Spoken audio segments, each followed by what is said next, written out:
was owned by one owner from the day she was given to the child in the 1920s until she sadly passed away in 2005. The child and Papa lived in Italy at the time. The doll is about 14 inches tall and the head, arms and legs are made of felt. The hair is reportedly made of real human hair. The owner cherished the doll throughout her whole life. The doll has been well travelled from Italy to around Europe and now kept in the USA. Since the passing of the original owner in 2005, the family reports that the haunted doll has become very active. Often, she is said to push things around in her display case where she is currently kept. Papa is said to move by herself. More than once, the family have reported hearing sounds like someone tapping on glass as they pass the display cabinet. When they turn to look, they have seen Papa's hand pressed against the glass or her legs crossed when they haven't been before. Okiku. The doll was originally purchased in 1918 by a young gentleman. He bought the doll for his 2-year-old sister, Okiku. The young girl loved the doll and played with it every day, but the following year she died suddenly of a cold. The family placed the doll in the household altar and prayed to it every day in memory of Okiku. Sometime later they noticed the hair started growing. This was seen as a sign that the girl's restless spirit had taken refuge in the doll.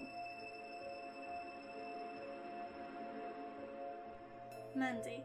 Believed to have been made in England or Germany between 1910 and 1920. She was owned for many years by a woman who claimed that she would hear the doll crying from the basement where she was kept. The woman later donated Mandy to a museum. It is here that Mandy continued to cause trouble for the employees. People claim that lunches and other items often go missing. The items usually turn up elsewhere in the building, and footsteps are also heard when no one is around. The museum staff claims that Mandy couldn't be displayed with other dolls because she had a tendency to knock the other dolls over or mess up the area she is displayed in. For this reason, Mandy has her own display case far away from the other dolls in the exhibition. Visitors to the museum say her eyes will blink or follow you wherever you walk. It's hard to photograph her as she likes to mess with video or camera equipment. As a result, many pictures taken of her appear blurred. Ted the Haunted Clown Doll. This clown doll was claimed to be haunted by its owner Ernest. He claims that ever since he got the doll he started hearing strange sounds like children crying. It would also move on its own accord. When tested for this ability, it had moved 3 feet from where Ernest had left it. He pointed out that the doll's shoes were worn out and that in some photos it would have strange energy around it. Amanda. Amanda's recent life can originally be traced back to eBay, but no further than that. Since she was sold 3 years ago, she has been bought, sold, traded and given away more times than you can count on both hands. The ghost that is said to possess her is very active. If she is happy, then she just sits there staring into space. But when she is ready to move on, she begins to wreak havoc in the home she resides in until she is once again sent on her way. Amanda has been known to move on her own, and often heard scratching on the glass case she is now kept in. Others have told of bad luck associated once the doll came into their possession. One owner told the story of how the doll seemed to be often moved to different places in her home, even though she lived alone. Now that's spooky. Annabelle. In 1970, a mother purchased the Annabelle doll. The doll was a birthday present for her daughter Donna. Donna at the time was a student in college preparing to graduate with her nursing degree and resided in a tiny apartment with her roommate Angie. Pleased with the doll, Donna placed it on her bed as a decoration and didn't give it a second thought until a few days later. Within that time, both Donna and Angie noticed that there appeared to be something very strange and creepy about the doll. The doll apparently moved on its own, relatively unnoticeable movements at first, like a change in position, but as time passed the movement became more noticeable. Donna and Angie would come home to find the doll in a completely different room from which they had left it. Sometimes the doll would be found cross-legged on the couch with its arms folded. Other times it was found upright, standing on its feet, leaning against a chair in the dining room. Several times, Donna, placing the doll on the couch before leaving work, would return home to find the doll back in her room on the bed with the door closed. These weren't the only occurrences that happened. Annabelle the doll not only moved but could write too. About a month into their experiences, Donna and Angie began to find penciled messages on parchment paper that read "Help us." The handwriting looked to belong to a small child. The creepy part about the message was not the wording, but Donna claimed she had never kept parchment paper within the home. So where did this come from? A psychic medium told the students that the doll was possessed by the spirit of a girl named Annabelle Higgins. Supposedly, the student nurse and her roommate first tried to accept and nurture the spirit of the possessed doll, but eventually became frightened by the doll's malicious behaviour and contacted Ed and Lorraine Warren. Ed and Lorraine Warren eventually removed the doll and placed it in their museum after pronouncing it demonically possessed. The doll currently resides in a glass box at the Warrens Occult Museum in Connecticut. Harold the Doll. Harold the Doll has an extensive history. The doll has been owned by many people around the world. All of the previous owners have reported strange occurrences such as voices, slight movement and change in facial expressions.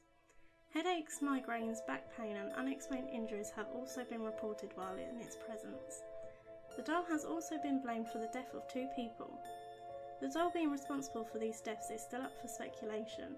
The truth may never be revealed. Robert the Haunted Doll. In the late 1800s, Thomas Otter and his family moved into their new home located in Florida. The Otters were known to be stern with their servants, sometimes even mistreating them. It was the treatment of one such servant that provided a twist in his story. A woman was hired to take care of their son Robert. One day, Robert's mother supposedly witnessed her practicing black magic and fired her instantly. Before she left, the woman gave Robert a lifelike doll which stood 3 feet tall, had buttons for eyes, human hair believed to be Robert's, and was filled with straw. Dolls that resembled children were not unheard of during this time. Robert named the doll after himself and often dressed it in his own clothes. Robert and the doll became trustworthy companions, and they went everywhere together. The doll even had a seat at the dinner table where Robert would sneak it bites of food. Soon this innocent relationship took on a strange nature. Robert chose to be referred to by his middle name, Gene. He told his mother that Robert was the doll's name and no longer his. He was often heard in his room having conversations with Robert. Gene would say something in his childish manner and responses could be heard in a much lower tone. As if this wasn't scary enough, household objects would be found thrown across the room, Gene's toys would turn up broken and giggling could be heard. Whenever these unusual acts took place, Gene always said that Robert did it. The boy took the punishment but always insisted that it was Robert.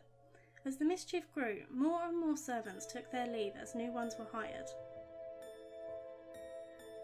The Otter's relatives felt it was time to do something. Gene's parents removed Robert from his care and placed him in a box in the attic. This is where he was kept for many years. Robert supposedly attacked people, sometimes locking them in rooms of the home. For some time, Robert remained in the house by himself after the Otter's family had moved on, until a new family purchased the home. Robert the doll was moved to the attic, but on occasion the doll was often found throughout the house, resulted in him being donated to a museum where he sits perched in a glass box. Despite his new living space, the doll is believed to not have given up his menacing ways. Visitors and employees claim they have seen the doll move. His smile has been known to turn into a scowl. Some say he'll even curse you. If you want to take a picture of him, you must ask politely. He'll tilt his head in permission, however if he doesn't and you take the picture anyway, a curse will be upon you, and the same will happen if you make fun of him. To this day, Robert remains at the museum in his sailor suit, holding his stuffed lion, continuing his menacing ways. So there they are, some of the top most haunted dolls in the world. Thank you for watching and don't forget to like and subscribe. Tune in next week for Ghost Caught on CCTV. We'll see you on the next one.